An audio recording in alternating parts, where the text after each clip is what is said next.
There was 2 beans. There was even a magic chicken that laid golden eggs. They were in his boat. There's even a crystal from Amelia's room in that room. Yeah, that's where it is. But there's still crystals on my thing. Yeah, but there's one that he's got. Which one? One that you haven't seen. Probably a pink one or a white one or a blue one or ant color. There's one that Mum and Dad bought for you and they stole it before we gave it to you. He's a bit of a stinker. We said something. Well, why didn't you get a new one? There's a really odd thing in that room. A matchbox. A tiny little matchbox. And if you were to slide that matchbox open, inside was a beetle. Yep, a real beetle. He's a storytelling beetle. There's only one in the world, and Captain Cook had it in his boat. We need to go down to the room there and get the storytelling beetle. We'll put it under the door and he'll tell a story to Captain Cook that will make him understand that he's got to like the boat to make the boat move. That's a good idea, said the crew. They went down and found the hidden key and turned the key and got into there. And there in the corner, sitting on top of a table, was the matchbox. They opened the matchbox just a crack, and there was the beetle.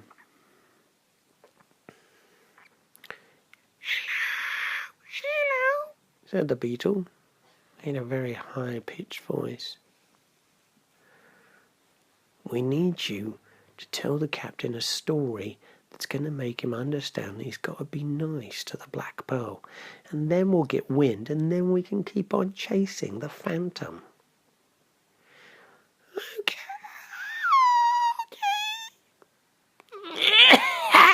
Coughed the beetle.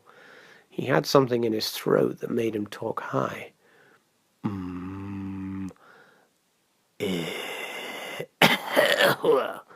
When it finally cleared its throat out, the beetle spoke normally.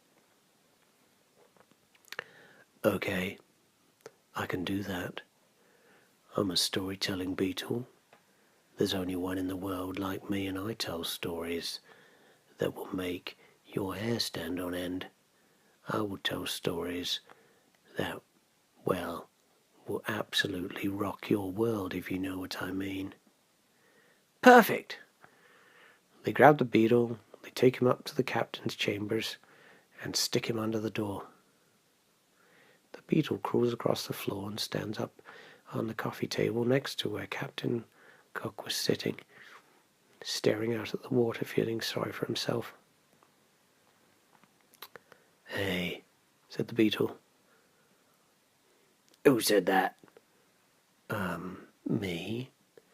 Who's me? There's no one here. Right beside you. Right where? Right. He looks around. There's no one here.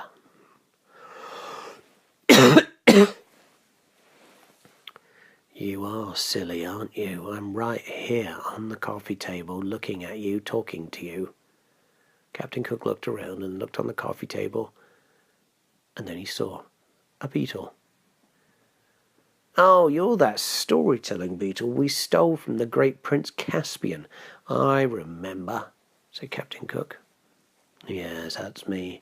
I've been stuck in your little treasure trove room for ages now, and I'm sick of it. But that's besides the point. I've come here to tell you a story. Oh, great. I love stories. Go for it. I'm bored out of my tree here. Once upon a time, there was a boy. The boy had everything he ever wanted. But there was one thing that he wanted more than anything else. And that was a special magic lantern. And when every time you shook it, whatever you wanted came out. And the boy shook it all the time. His daddy bought it for him. And he shook it and got a motorcycle. And he shook it and got pizza. and he shook it and got popcorn. He got everything he ever wanted. Whenever he was hungry and whenever he wanted chocolate, he just shook his lantern and out it came. But that boy never, ever, ever, ever, ever said thank you to the lantern, and after a while the lantern got hurt feelings and just said, "Forget about it. I'm not going to make anything new for you anymore." And every time that boy shook the lantern, nothing happened. Until one day, the boy realized he had never said thank you. As soon as he said thank you again, the boy shook the lamp and everything started to happen. Have you ever had a lamp like that? No. Nope. I have this lantern. It's impossible. Yeah. Nothing's impossible. Captain Cook thought for a moment. But it is. All right then, well, that's a nice story. Is that the best you got? Well, no, I guess I need to spell it out for you.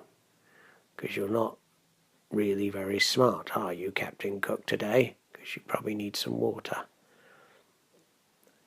This boat, the Black Pearl, has done all nice things for you.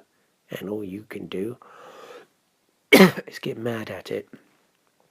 If you'd only be kind, then maybe it would do what you want it to do.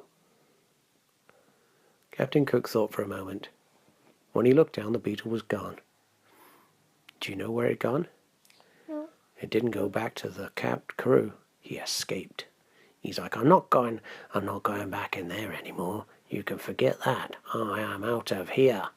Lickety-split. I'm not going in that stinking little dark matchbox anymore. I am going to escape. And he planned his escape. But that's a story for another day.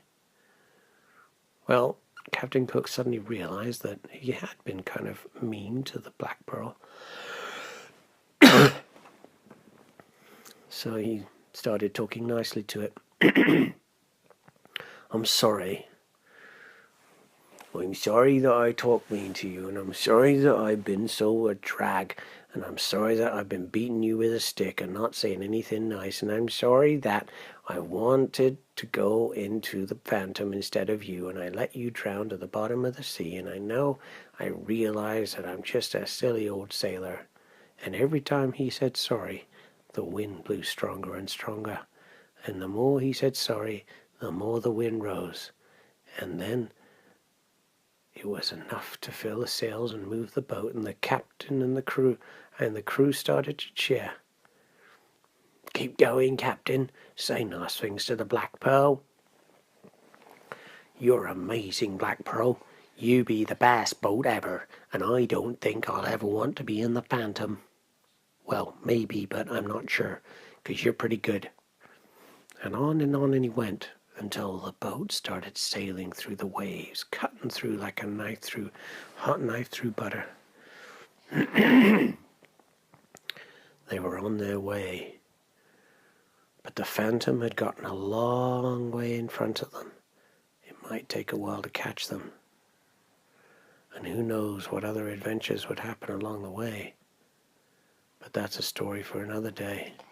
At least the Black Pearl was sailing now. Dang it. What? I wonder, that